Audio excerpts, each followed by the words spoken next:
Morning. Thank you. Get your hands off that. Like, tired of it. All right, make sure my phone's off. My microphone's off. All right, good morning, everyone. Good morning. Welcome to, excuse me, welcome to the general session of the Franklin County Board of Commissioners for January 21st. This morning's Pledge of Allegiance will be led by Commissioner Brown. I pledge allegiance to the flag of the United States of America and to the republic for which it stands, one nation under God, indivisible, with liberty and justice for all.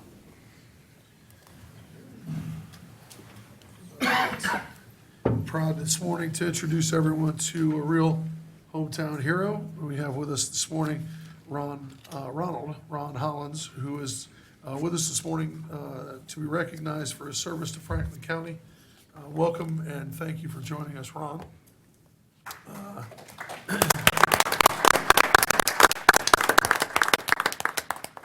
If you wouldn't mind sharing with us some of your background, I understand that you're a U.S. Navy veteran. We are here this morning to recognize you for your service at the Pierce Center.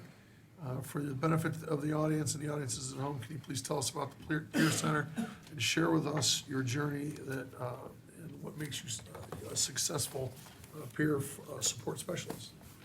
Good morning. Good morning. Thank you for having me here, commissioners. Sorry, I'm a little shy. Yes, I joined the Navy in 1993, right out of high school. I grew up on the South Side after moving here from Los Angeles, California.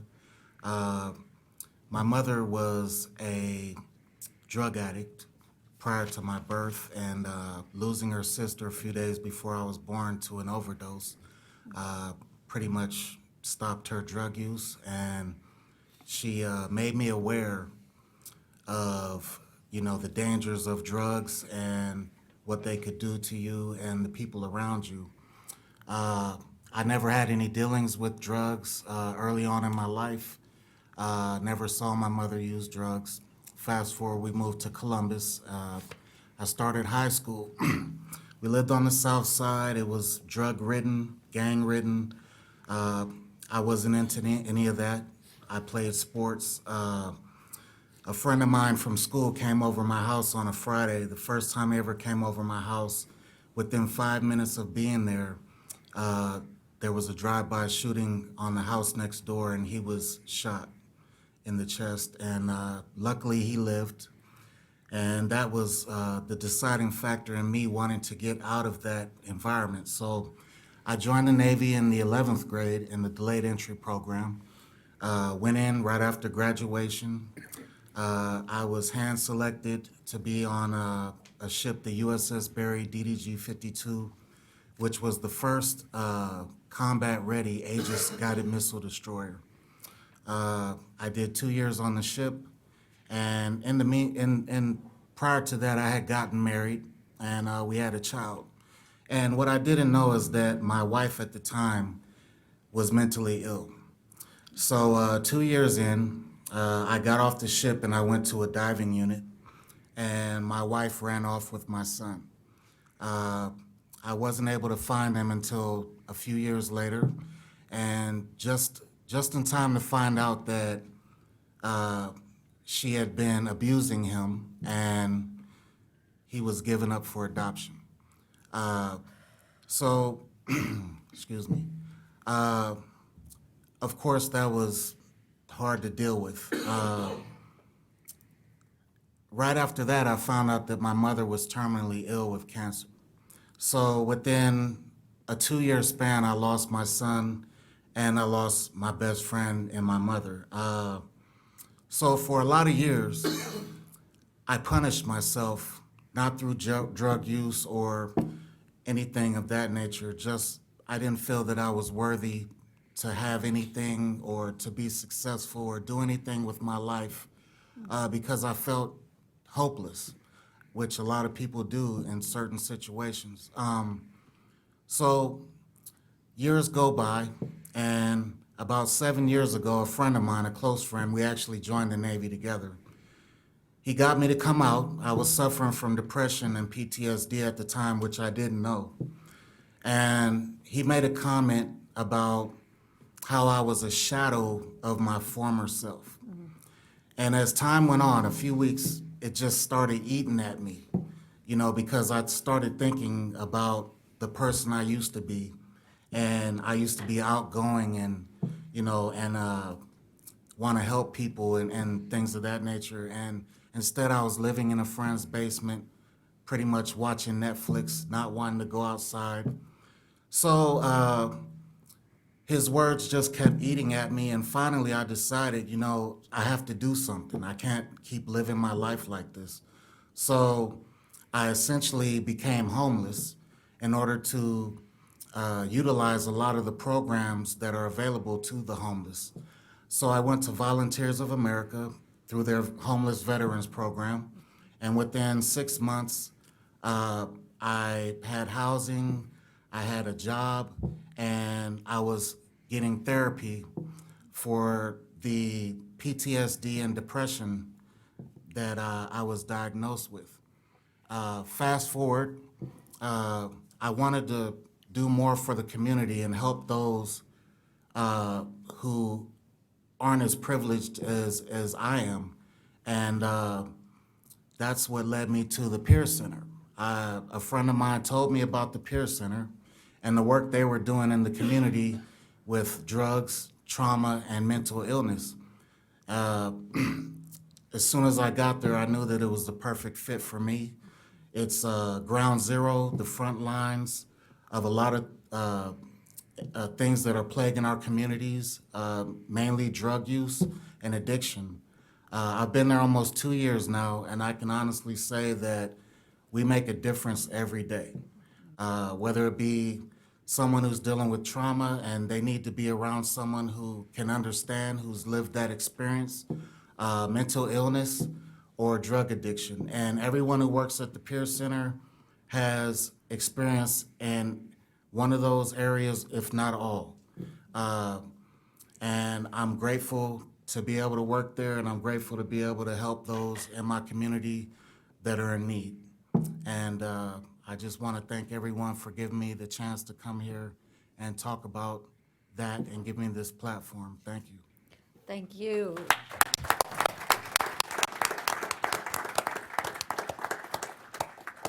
Don't leave quite yet. First of all, let me start by just saying congratulations on your journey, because your journey and your story is very much like that of a lot of Ohioans, a lot of Franklin County residents. And I really like how you highlighted the Volunteers of America program, because really that's where Franklin County comes in, and that's supporting agencies that are helping people and making a difference in their lives. And this commission, my two colleagues and myself, have really zeroed in on supporting and helping our residents who need the most help. And your story is very much a illustration of why that investment is so important and how much of a difference it can make. And so I just want to say congratulations. You're a shining example of what can be. And to me, the best part of life is the possibilities that exist in it. And that's what your story is, sir. And I just want to congratulate you and tell you to keep on building chapters in your own life storybook, because I have a really good feeling that they're going to be great. Yes, sir. Absolutely. Thank you. Thank you. And I want to just thank you for sharing the story, because I think it's important for people in the community to hear these stories, because many people, like you acknowledge, it's not always easy to get help. And to be able to be brave enough to get that help is really not always so easy. So thank you for sharing the story today with us. And I know you've got lots of friends in the community, because we heard from one of them, and we're so thrilled to recognize you for your journey. And as Commissioner Boyce said, this is really important to take that you've gone through and go forward and help others. That's what we do here in Franklin County, and we're thrilled that you are here today. We're honored that you're here. Thank you for Thank your you. service in the Navy, and thank you for your service now. Thank you. Ron, two things. One is, it's wonderful that you are paying back, that you're involved in the Peer Center, but, you know, as importantly, thank you for being here this morning and sharing your story, because when you started, you said you apologized for being shy. Well, you know, it's one thing to do the work every day. It's a whole other thing to be willing to stand up, especially when it's not a comfort level for you, to stand up and share your story when it's something that's difficult for you to do. So thank you for being willing to be here this morning and share the story. The second thing is, don't go sitting down too quick, because we want to come up and get a picture taken with you and recognize you. So thank you for being here today.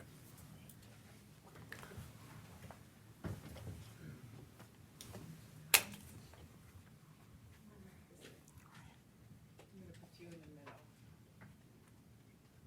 Put you here. Oh, you want me to take a picture with your dad? Sure. This is a friend who brought us to Ron Hollis. Come on over. Delise was an aide with, when my husband was very ill, and I just want to say something. I really. I'm about to cry. It's okay. I appreciate everything you've done for me and my family and my friends and my children. You were there when my mom died. I have nobody. When I met her husband, I didn't know we were friends with believing. I have been working on this for a very long time. And I appreciate you.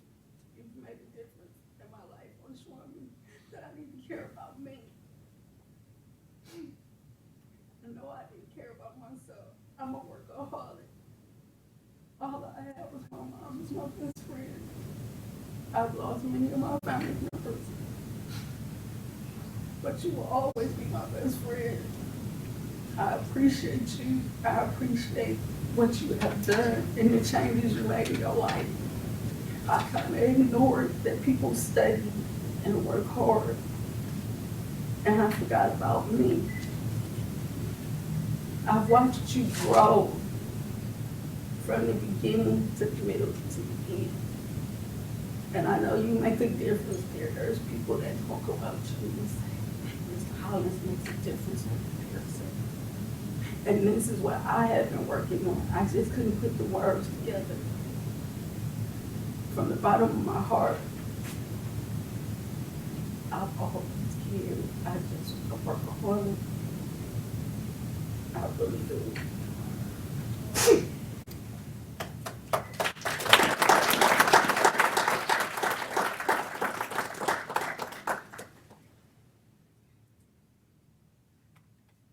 There we go. Good. Thanks. All right, everybody. Let me take a few. Can you get it on camera? That's my favorite. Sorry, I thought it was your. Okay, we'll send you something. Okay, good. Thank you. Thanks for having you.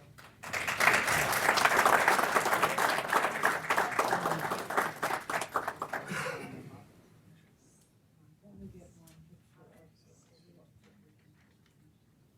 Can you see the award?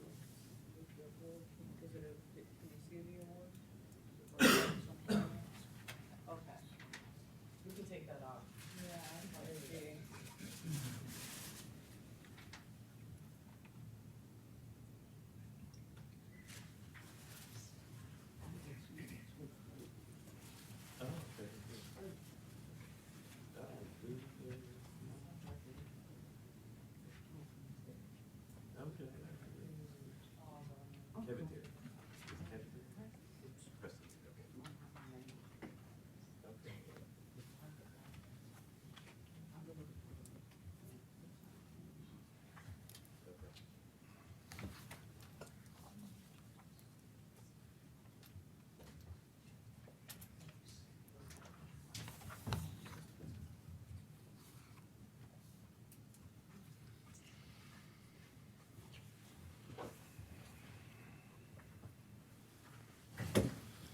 All right. The Women's Fund of Central Ohio Gender and Racial Wealth Gap Research Report Briefing. Kelly Grismer, President and CEO, Sarah Pariser, Director of Grants Programs, and, all right. So we have this morning with us, we are honored to welcome from the Women's Fund, Sarah Pariser, Director of Grants and Programs, Urvi Patel, who's the Director of Strategic Communications, and they're here to brief us on the Gender and Racial Wealth Gap Report that they completed last year. There we go. It's no secret to my colleagues and I that we have made mitigating poverty in Franklin County one of our top priorities. Just had a nice article in the paper yesterday. Thanks to partners like the Women's Fund, we understand it takes a conscientious and focused effort on everyone's part to first shine a light on the problem and, more importantly, solve them with innovative, creative ways to support every resident every day. I know this study dovetails nicely with our County Rise Together Blueprint for Poverty. Thanks for being here this morning, guys. Thank you, and apologies from our CEO who had a conflict, was out of town, that she couldn't be here. So I'm fortunate to be able to be here with you guys today.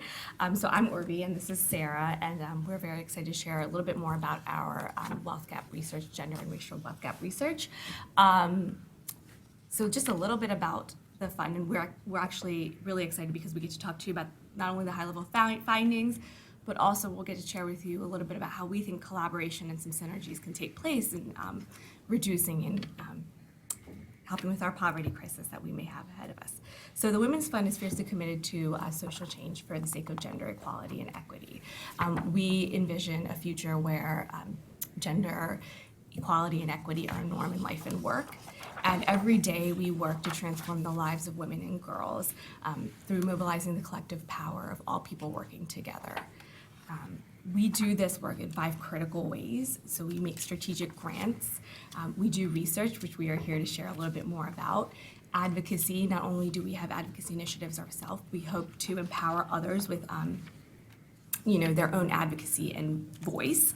And we also create partnerships and do community education because we know that it's important that our constituents and our peers and our community are educated and informed about the things that they want to advocate for. We do this through the current priority areas of economic empowerment and leadership for women and girls. We also apply an intersectional lens to everything that we do. So we are focused on gender and race and the intersection of all parts of people's identities that bring them to the lived experiences they are having today as we try to tackle the problems that we see and the barriers that we see for them. We are driven in our 19th year as an organization by the power of this, how we do this work, why we do this work, and also understanding that it's important that we bring data-driven solutions, that we bring transformational approaches to this work, innovative ideas, and opportunities to collaborate. So that's a little bit about us, diving a little bit into this research and the why we went about this research.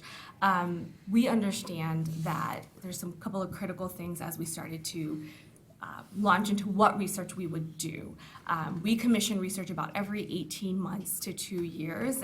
On the past several, it has been about 18 months, and they're quite a bit of an undertaking, frankly, and we think strategically, intentionally about why it is that we want to bring a certain type of data to our community. Of course, always through a gender lens, and this time more specifically through a racial lens as well. We know that data and database solutions are the impetus and framework for creating the lasting change we want to see. when we went into discovering why the gender and racial wealth gap made sense for us to bring to our community, we thought about, again, the multi-pronged approach. We thought, okay, it makes sense for us to have data, it makes sense for us to have policy recommendations and solutions that could come out of it, and it makes sense for it to have a racial and gender implication. And we had been part of what we call, it's a national initiative called Closing the Women's Wealth Gap. And we had been a part of that initiative as an organization from its founding, and we're still very much committed to it and very much involved. And we realized that there are only less than a handful of communities who had brought local data. So while there is a body of data that's growing nationally looking at the wealth gap, there is not one for local level. And so we decided that we could be the leaders in this community and bring that to our community, because it is important to understand wealth. Why? Because wealth is the wealth and wealth gap is the holistic view of specifically anyone's life, but also a woman's life and their opportunity to access economic prosperity, security, and opportunity. Wealth goes beyond wage gap, for example. The wealth gap goes beyond wage gap because it looks at not just one barrier or accelerator, which Sarah will describe a little bit more about, but it looks at how do we bridge someone from crisis. So for example, if someone has their car break down, how is it that they can continue without feeling that that's a complete emergency and a breakdown of their family? How can we ensure that having a medical or an office doctor's visit that wasn't planned, not that medical bill coming in does not put them at a deficit? That is wealth, the ability to carry themselves through crisis and through life without having a complete insecure moment. So that's why we know that looking at wealth is truly the indicator for looking at the success of women and girls. The wealth gap, racial and gender wealth gap, offers an opportunity to understand things a little bit deeper. It shows a historical context to why the situation is as it is. It offers a opportunity for us to look at the policies and the systems and the gender norms that have reinforced the systems that we see today. So that is what the racial and wealth gap research has uncovered for us. There's also intergenerational economic impacts. So we often see in poverty and the cycles of poverty that they happen throughout families intergenerationally. We know that being able to close the racial and wealth gap offers a really positive way to enable women to attain economic security, for them to access good health, and for them to then access civic and political engagement, which is important for their leadership and their growth. Just a couple of critical definitions to understand. Wealth is when you look at net worth. So you look at the total assets of a person minus their debts. When you look at income, that is referring to money that someone earns or receives or a household does with just a specific period of time. And so what that is, the wealth gap, that is the difference between net worth between different groups of people based on race and ethnicity, geographic location, gender. So then the racial wealth gap, it refers to the structural racism compounds that contribute to a wealth gap. And gender wealth gap is what looks at the structural sexist compounds that contribute toward that wealth gap. So just a couple of sort of statistics or data that kind of point this out more dramatically. So if you look at nationally, the median annual earnings, a full-time year-round worker when compared to the white man, white women typically earn 80 cents to that dollar. Black women earn about 64 cents to that dollar. In Central Ohio, that looks just a little better by a couple of cents. We see that white women have 82 cents to the dollar, whereas Black women have 65 cents. But when you start examining the wealth gap, and this is looking at it nationally, when you start examining that, you kind of find out why are these structures of poverty continue to be reinforced. And so you see that when compared to all single men, single women, not all white, just all single women, only own 40 cents to the dollar. And that is even more staggering when you look at Black women, which own only 2 cents to the dollar. So that is why it's imperative that we start looking at this holistic view of what it is for economic security and prosperity. So I'm going to turn it over to Sarah because she's going to have some offer some more high-level findings as well as some recommendations that came out of the report and some opportunities for a collaboration and synergy with us. Those statistics always make me pause because I think 2 cents to the dollar, 8 cents to the dollar. How is that possible? And I'm so grateful for the work that you've led and the blueprint to really help us understand poverty at the county level, which is what inspired us to have this incredible opportunity to talk about these intersections of where the findings of the blueprint have presented themselves and what we've seen with really starting to examine the gender and racial wealth gap locally, and for us locally is across Central Ohio, so Franklin County, and just a little bit beyond. And we're uniquely positioned, not just with these two reports with the recommendations, but also because we have two of the nation's leading scholars in this work, fortunately at The Ohio State University, one who is incredibly helpful with this report, Dr. Bhaskaran, as well as Dr. Derek Hamilton, who's leading the Kerwin Institute. So I share that because these numbers are oftentimes depressing and staggering, and it can feel insurmountable. Like, what do we do when we're looking at 2 cents on the dollar? But we are really primed to do something and to make a difference here. So what we did is we wanted to take these national numbers and really think and understand what is happening here. What's different in Central Ohio, and what do we need to be examining? And so what we found for some of the biggest barriers for women in Central Ohio were housing, childcare, student loan debt, not having the access to so many job security benefits like paid leave, sick time, and so much more.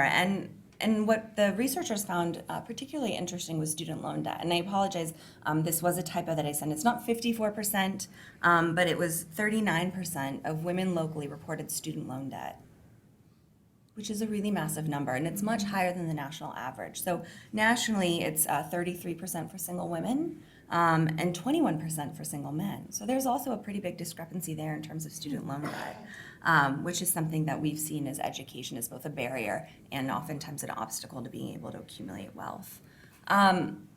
Over a third of women said that what was the biggest barrier to them to being able to accumulate wealth was the costs that come with having children. And 30% said other reasons such as job loss, low wages, and for entrepreneurs, oftentimes business failure, because what we learned is that women entrepreneurs are not as well funded as men who are starting their own businesses. What else we found locally, and where I think this really dovetails nicely with the findings of the blueprint, is looking at those poverty levels of Central Ohio to Ohio and national levels. And so what we found is that women in Central Ohio are more likely than men, as is across the state, to be living in poverty. So 14% of women in Central Ohio live in poverty. And what we know from the data is economic self-sufficiency is also very different than poverty, as is very different than wealth. So what we know is that it's nearly 1 in 2 single heads of households that are run by women that don't have that economic stability of being able to make ends meet. And that is what we found with the research as well, with 15% of women saying that they were already falling behind, they could not make ends meet, and they were really struggling. And something that, I think is interesting as we look at poverty and those costs that come with childcare is also what we were seeing in terms of caregiving and the number of people who were working part-time. So, as we think about full-time workers and part-time workers, we often think that it's a choice. And yet, what we found is looking at family obligations and childcare as the two biggest drivers for women working part-time versus full-time. So as we look at the number of women who select to work part-time because of childcare, it was 36,000 in Ohio versus only 1,000 men in the entire state. And we look at the number of women who are choosing to work part-time because of other family obligations. It was 141,000 across the state who are having to make that choice because they didn't have the supports or perhaps the wealth to be able to bring in help to take care of that. So they have to work part-time and then aren't able to earn enough to be able to accumulate those wages. So it was 141,000 women across the state versus 12,000 men. So, more than 10 times the number. Another one of the key findings that we found locally is that home ownership is really critical.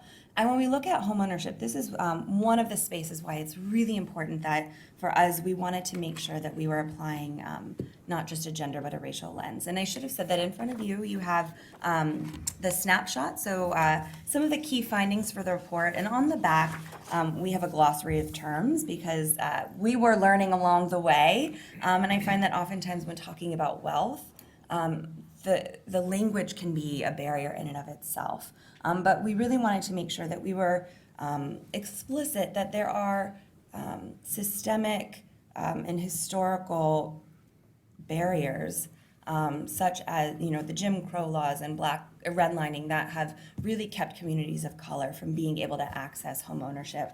And also what we found is that women are more likely to pay back their home loans or mortgages regularly and reliably. However, prior to the Great Recession, it was also women, and specifically Black and Latino women, who were targeted for subprime loans. And so what we found is that during the Great Recession, that the wealth of Black and Latino women dropped so significantly.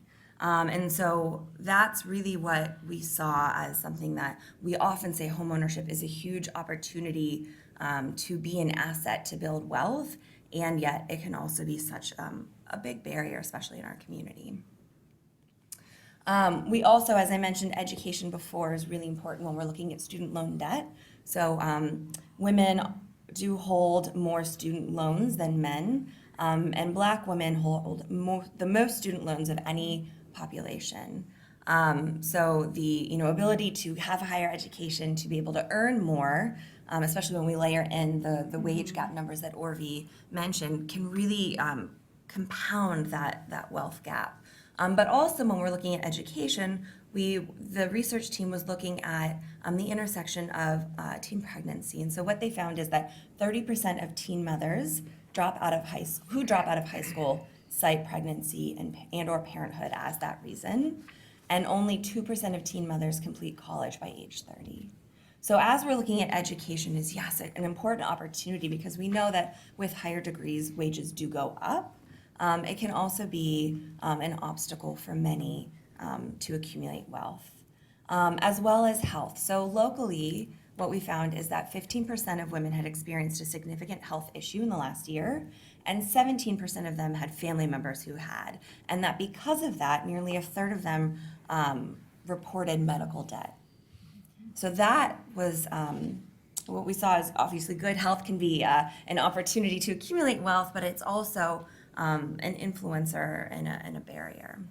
And so the barriers also that we saw, the ones that I noted are the ones that, looking at the blueprint, I thought dovetailed nicely with those. There were a number of other that we found, especially around entrepreneurship and child savings accounts and things like that. But locally, that's what we think there are opportunities to apply a clear gender and racial lens with the blueprint. And so the barriers that we really found, they span a lifetime. So there are opportunities for early intervention.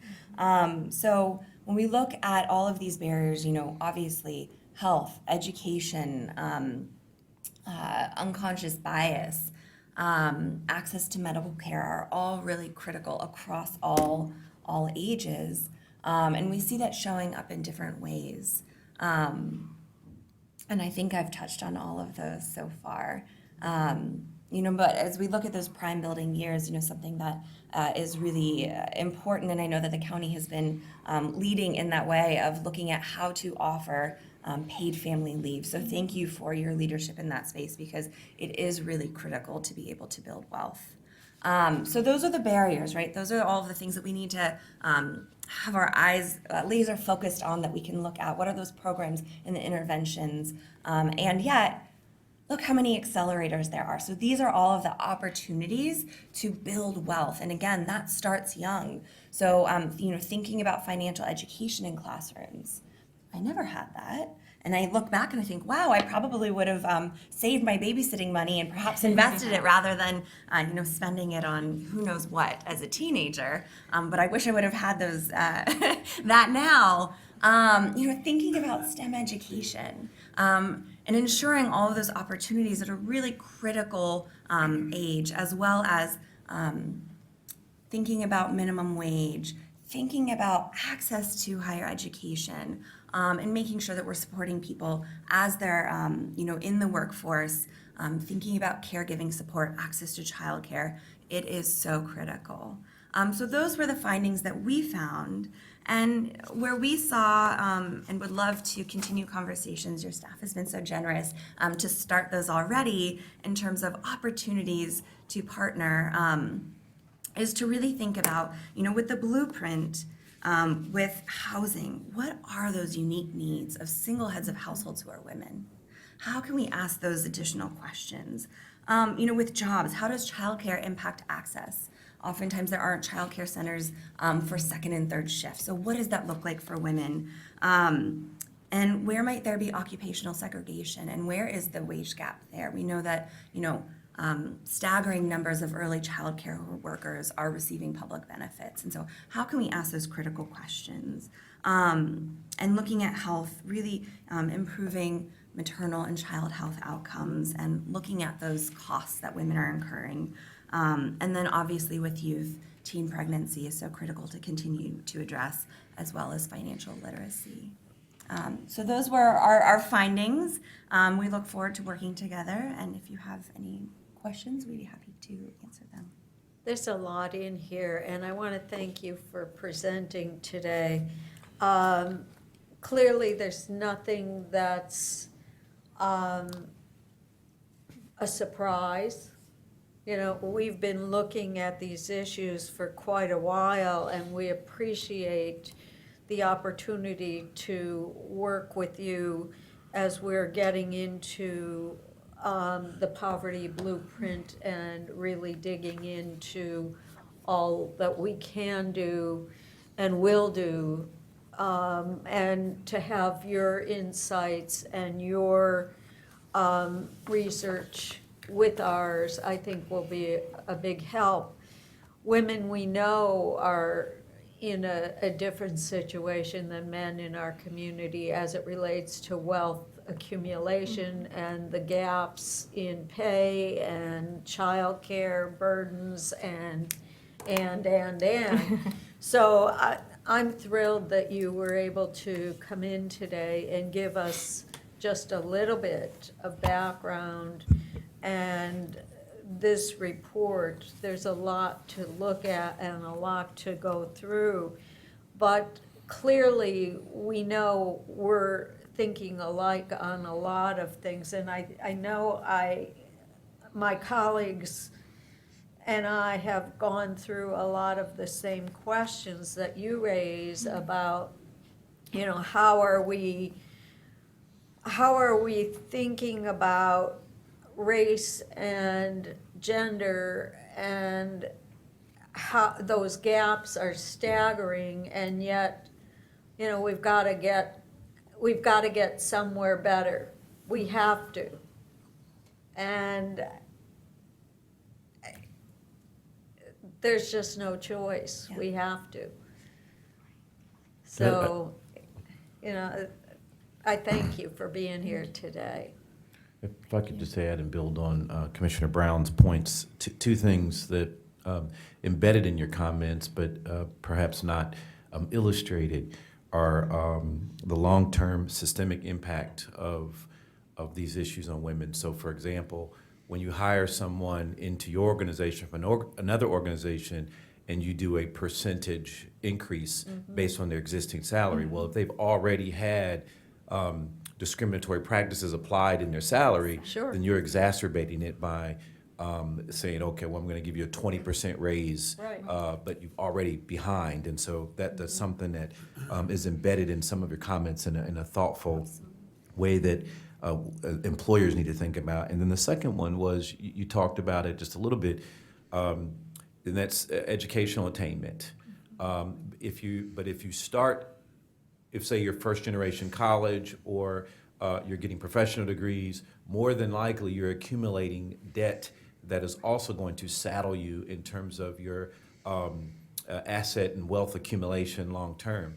And these are the things that in the broader context, we've got to start having conversations about in terms of leveling the playing field, because in some of our own trainings that we've been going through the last year with poverty work, what we've learned is that once once the system starts you behind, and if you recall, commissioners, there was the professor who did the Monopoly game, and she brought in one group at a time, and then let them play for an hour, and then bring the next group in, let them play for an hour, the next group, and the third group that got in could never catch up, could never accumulate the type of wealth, because all of the assets were already owned, and so you're just paying rent, or you're just when you land on a place, and that's very much how we've got to begin to move the dial in this conversation, and it really starts at the federal level and works its all way through the state to places like Franklin County and the city of Columbus. And so, we've got a lot of work to do in this area, and so I'm so glad for this report, and the data that you put forward is very helpful, and certainly will be embedded in our conversations and thought as we go forward in the poverty work. It's great to see the Women's Fund doing this research and producing the report. So a lot of this stuff is striking. It's another validation that we found the most striking thing we found, and the most important thing we found throughout our work was that at the root of all of this is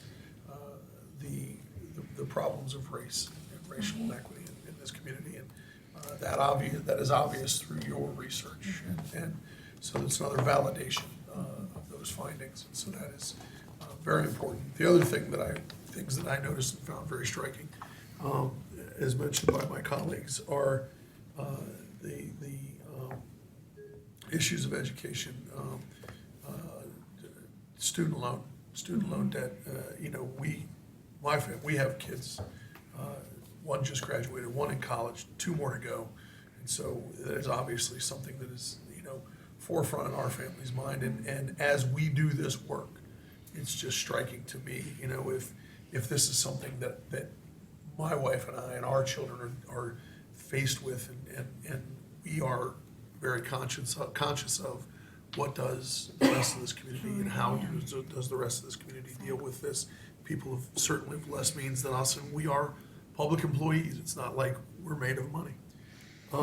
And so that is very striking in this report. But the other thing is, we all know folks who have in their families and their friends in the community who have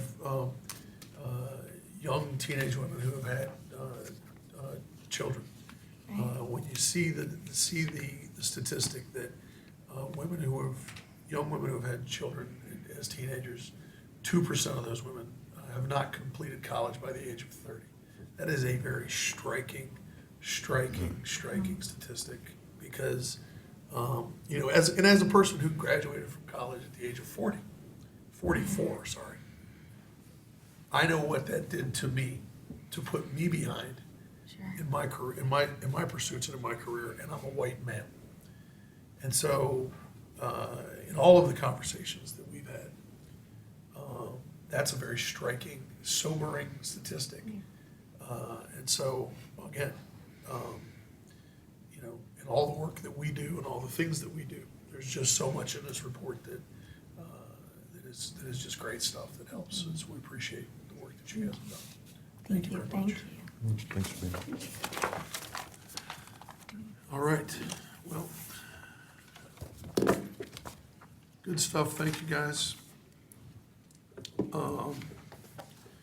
Now, we finally need to get on with the remainder of our agenda for the day. Thanks, that was all wonderful stuff this morning.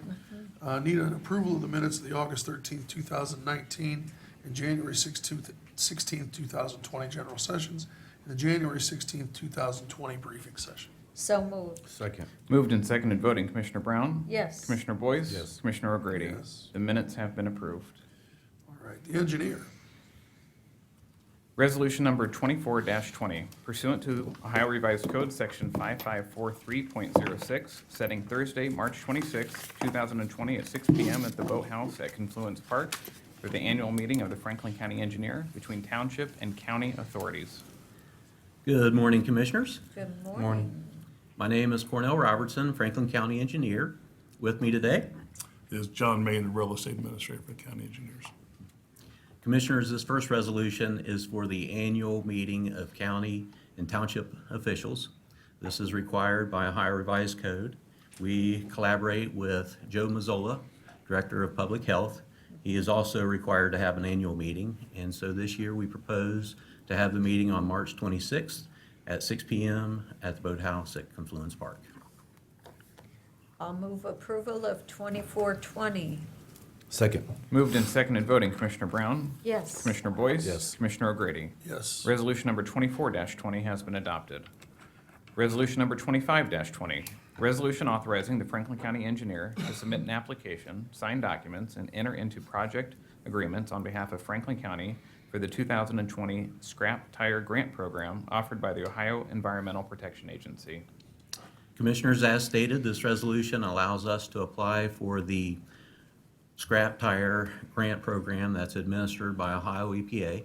More specifically, we propose that brown scrap tires would be incorporated into the hot mix asphalt for Wagner Road from Kennedy North to Clark State Road in Jefferson Township.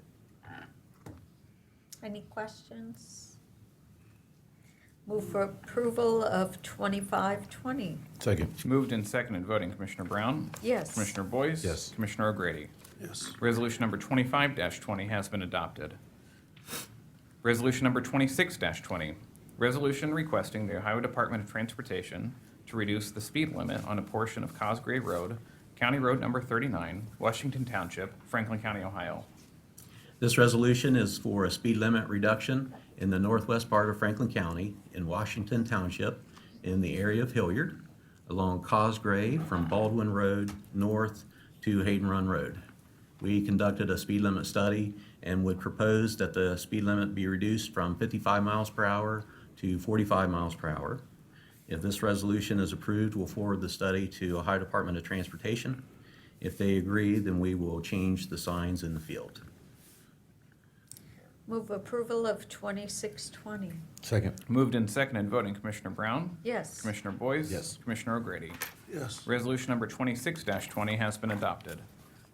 Resolution number 27-20, report fifth of the Franklin County Engineer establishing sums of compensation and damages for a portion of the owners on the Reynoldsburg, New Albany Road at Clark State Road Improvement Project, Jefferson Township, Franklin County, Ohio, in the amount of $453,418. Yes, Commissioners, excuse me, this resolution seeks compensation for a property owner in the Reynoldsburg and Albany Clark State Improvement. It's a modern-day roundabout funded with ODOT safety funds and OPWC funding.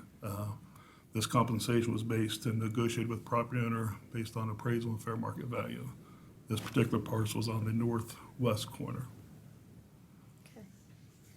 Move approval of 2720. Second. Moved and seconded voting, Commissioner Brown? Yes. Commissioner Boyce? Yes. Commissioner O'Grady? Yes. Resolution number 27-20 has been adopted. Resolution number 28-20, report sixth of the Franklin County Engineer establishing sums of compensation and damages for a portion of the owners on the Reynoldsburg and Albany Road at Clark State Road Improvement Project, Jefferson Township, Franklin County, Ohio, in the amount of $81,177. Yes, Commissioner, this resolution is the same project, the Reynoldsburg, New Albany property. This property is actually on the southeast corner, or southwest corner, and the offer was based on a fair market value appraisal. I'll move approval of 2820. Second. Moved and seconded voting, Commissioner Brown? Yes. Commissioner Boyce? Yes. Commissioner O'Grady? Yes. Resolution number 28-20 has been adopted. Resolution number 29-20, report seventh of the Franklin County Engineer establishing sums of compensation for a portion of the owners of property abutting the Reynoldsburg-New Albany Road at Clark State Road Improvement Project, Franklin County, Ohio, in the amount of $30,000. Yes, Commissioner, this resolution seeks compensation for the property owner, again, on the same project, the Reynoldsburg and Albany Clark State Modern Roundabout project. This project, this parcel offer was tendered on fair market value appraisal. This parcel is on the west southern part. Okay, any questions? Move approval of 2920. Second. Moved and seconded voting, Commissioner Brown, Yes. Commissioner Boyce. Yes. Commissioner O'Grady. Yes. Resolution number 29-20 has been adopted. Resolution number 30-20, Report 8 of the Franklin County Engineer establishing sums of compensation and damages for a portion of the owners on the Reynoldsburg-New Albany Road at Clark State Road Improvement Project, Jefferson Township, Franklin County, Ohio, in the amount of $70,042. Yes, Commissioner, this resolution seeks compensation as well for the property owners on the Reynoldsburg and Albany Clark State Roundabout project as well. This parcel is the northeast corner property. Move approval of 30-20. Second. Moved and seconded voting, Commissioner Brown, Yes. Commissioner Boyce. Yes. Commissioner O'Grady. Yes. Resolution number 30-20 has been adopted. Thank you very much. Thank you. All right, thanks, guys. The county treasurer. Resolution number 31-20, resolution authorizing an extension with Point and Pay LLC for the Franklin County Treasurer's online payment system in the amount of $5,000. Good morning, Commissioners. Morning. My name is Jim Holmes. I'm the Chief Technology Officer of the Treasurer's Office, and this resolution is requesting authorization to extend the contract with Point and Pay. Point and Pay is the vendor that allows for online payment of taxes by the taxpayers. I'll move approval of 3120. Second. Moved and seconded voting, Commissioner Brown. Yes. Commissioner Boyce. Yes. Commissioner O'Grady. Yes. Resolution number 31-20 has been adopted. Thank you. Prosecuting attorney. Resolution number 32-20, resolution authorizing an agreement with the law firm of Isaac Wiles in an amount not to exceed $100,000 for legal services. Good morning, Commissioners. This resolution before you is a resolution to authorize the prosecutor and the commissioners together to engage the law firm of Isaac Wiles to represent the interests of the county in a litigation styled the estate of Joseph Haynes versus Franklin County in federal district court.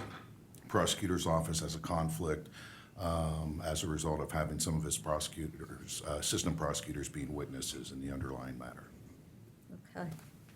I'll move approval of 3220.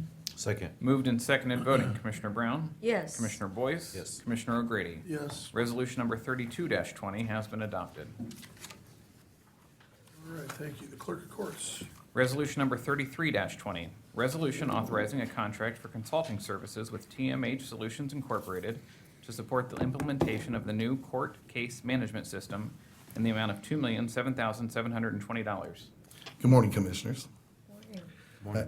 Adam Lukaupt on behalf of Clerk of Courts Mary Ellen O'Shaughnessy and the E-Governance Board.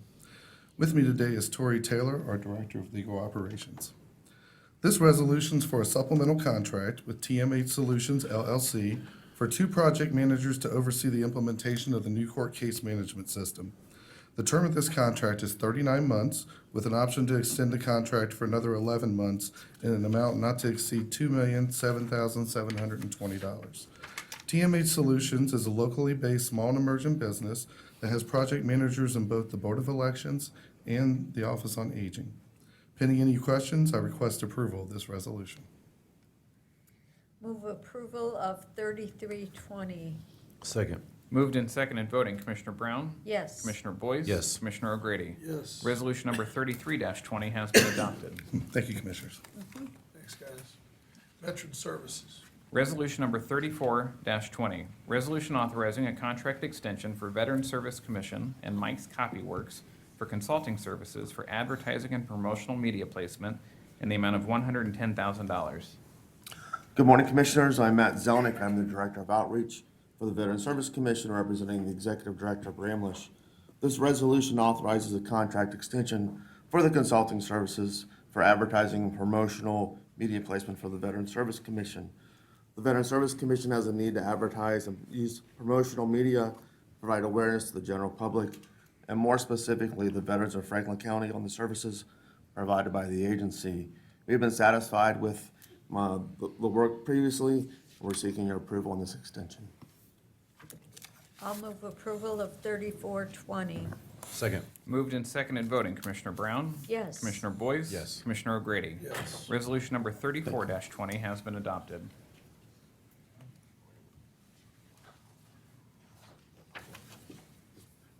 The Justice Policy and Program Unit. Resolution number 35-20, resolution authorizing a contract with the Desert Island Club for the provision of a safe and sober space in the form of a recovery clubhouse in the amount of $25,000. Good morning, Commissioners. Michael Daniels, Director of the Office of Justice Policy and Programs. Our first contract is with the Desert Island Club, which is a clubhouse over on the west side of town. It's been in operation for quite some time. That provides 12-step programs as well as other sober programming and safe spaces. We're helping them to expand their outreach, especially along the Sullivan Avenue corridor. Pending any questions, we'd ask for your approval. This is great. I will move for approval of 3520. Second. Moved and seconded voting, Commissioner Brown? Yes. Commissioner Boyce? Yes. Commissioner O'Grady? Yes. Resolution number 35-20 has been adopted. Resolution number 36-20, resolution authorizing a contract with Garrett Recovery Housing to provide street outreach, case management, and a drop-in center to individuals at high risk for overdose and death due to opioid abuse through grant funding in the amount of $125,000. Commissioners, this is using funding received from Franklin County Public Health via the CDC grant specific to opioid abuse and intervention. This will support Garrett Recovery Housing, again, over on the west side on Sullivan Avenue in the heart of the epidemic, to support collaboration, peer support, provide personal hygiene and wound care kits, weekly recovery management groups, health testing, and linkage to case management. Pending any questions, we'd ask for your approval. Move approval of 3620. Second. Moved and seconded voting, Commissioner Brown? Yes. Commissioner Boyce? Yes. Commissioner O'Grady? Yes. Resolution number 36-20 has been adopted. Resolution number 37-20, resolution authorizing the submittal of a federal grant application by the Office of Justice Policy and Programs through the fiscal year 2020 Improving Criminal Justice Responses to Domestic Violence Grant Program, and authorizing the county administrator to sign required application documents. Commissioners, this is an application that we plan on making in conjunction with the City of Columbus, specifically the City Attorney's Office, the Columbus Division of Police, ourselves, Franklin County Sheriff's Office, and other partners that would allow us to apply for a grant through the Office on Violence Against Women to fund implementation of the Blueprint for Safety model, which most of us are familiar with, have discussed quite a bit about creating a county-wide, integrated, cohesive, victim-centered approach to domestic violence and intimate partner violence. We need your authorization to enter into the city, with the city to apply for these funds, and because of some very tight timelines, we're asking for your approval to let the county administrator sign any necessary documentation. Move approval of 3720. Second. Moved and seconded voting, Commissioner Brown? Yes. Commissioner Boyce? Yes. Commissioner O'Grady? Yes. Resolution number 37-20 has been adopted. Thank you, Commissioners. Thank you. Michael. All right, on to the Public Facilities Management. Resolution number 38-20, resolution authorizing appropriation adjustments for various construction projects. Good morning, Commissioners. Lauren Stahl, Assistant Director and Chief Financial Officer for Public Facilities Management.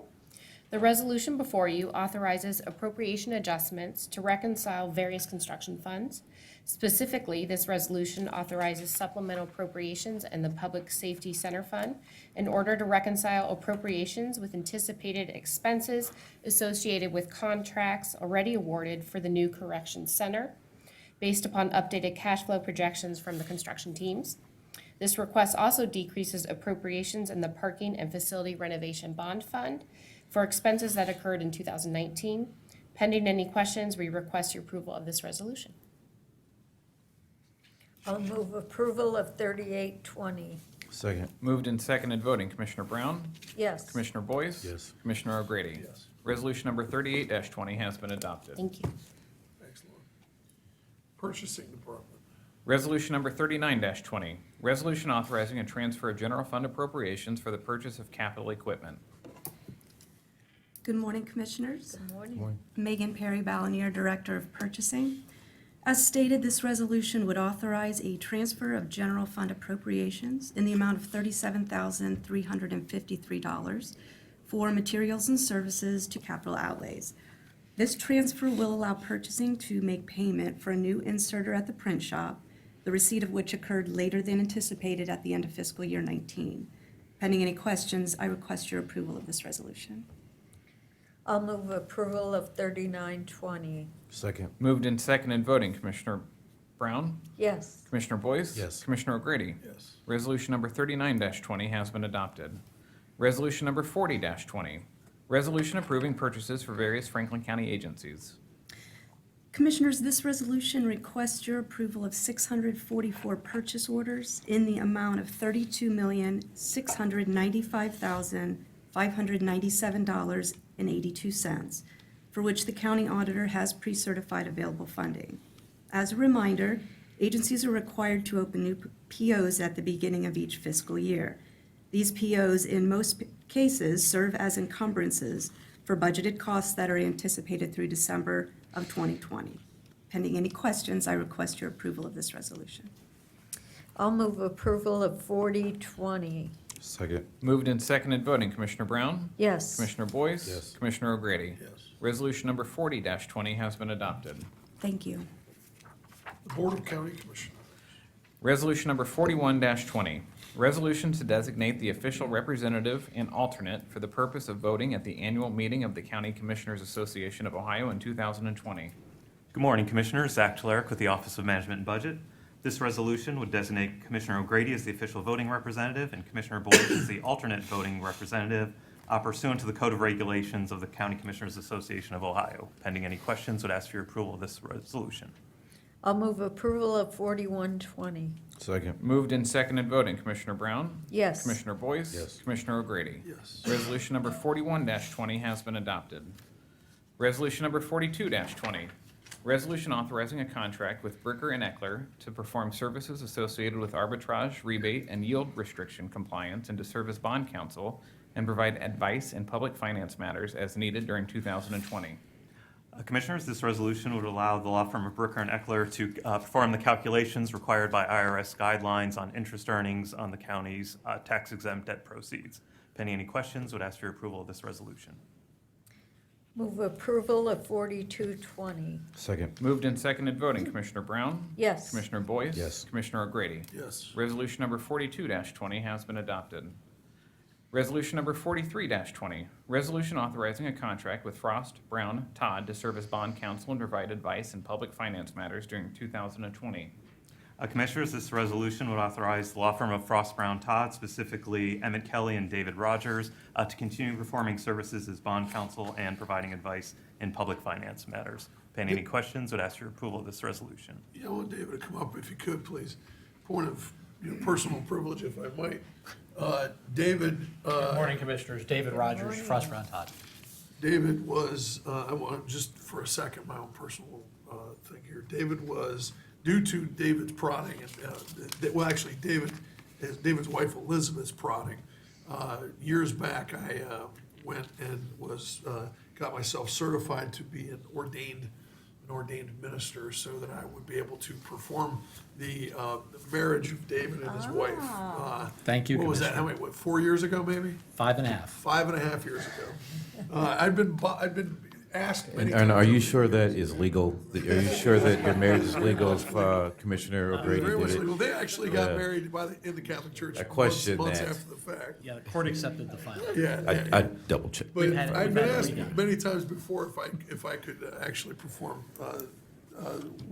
wedding ceremonies, which we aren't in our official capacities able to do.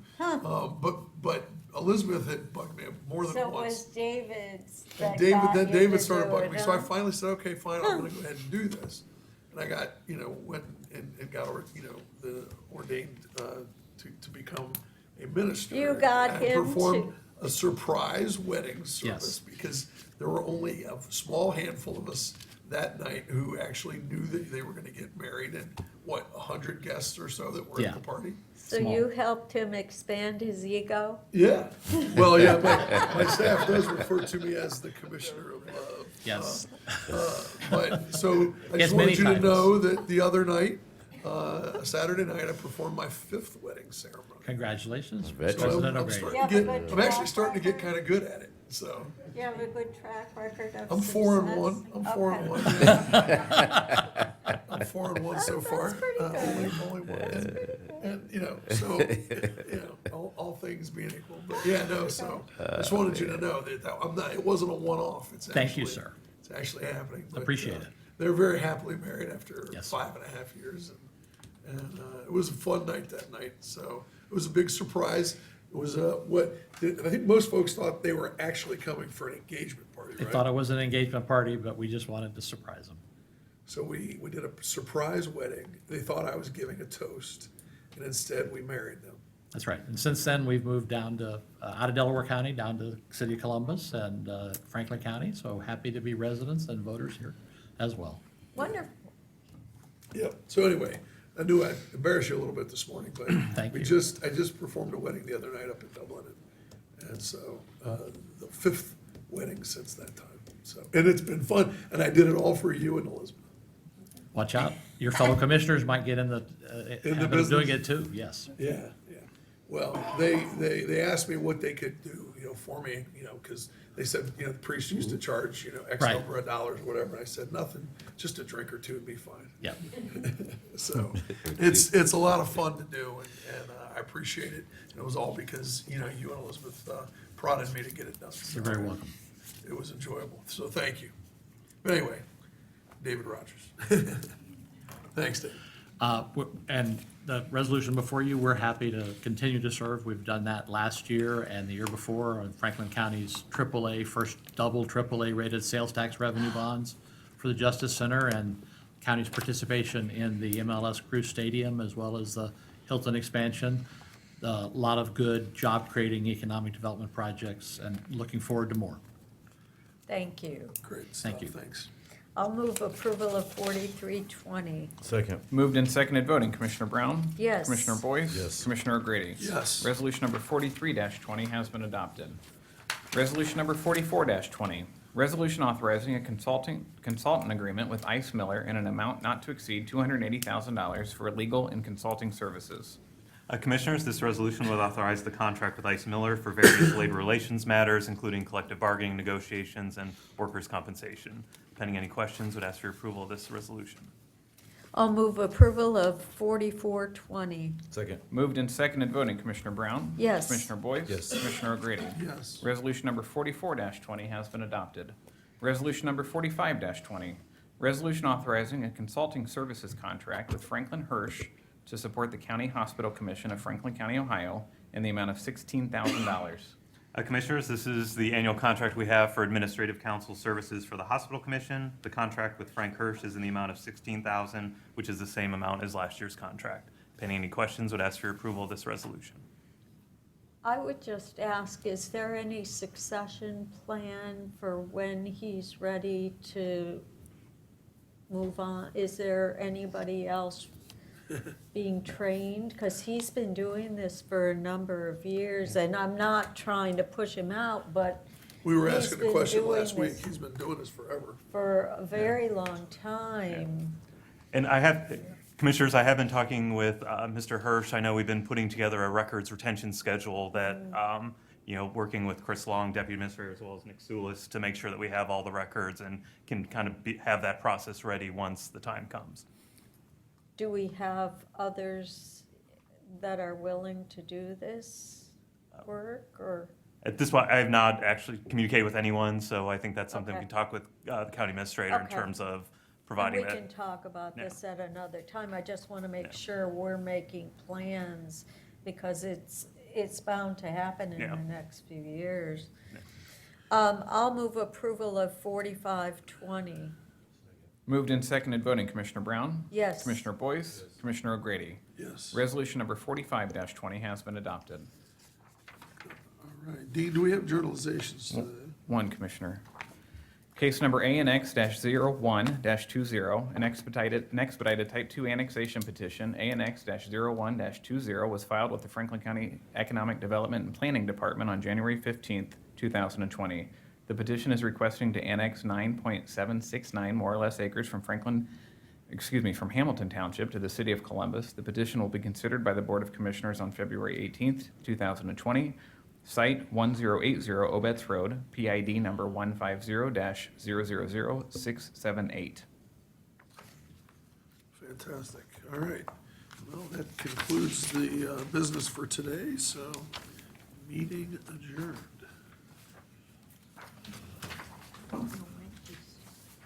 They said probably the early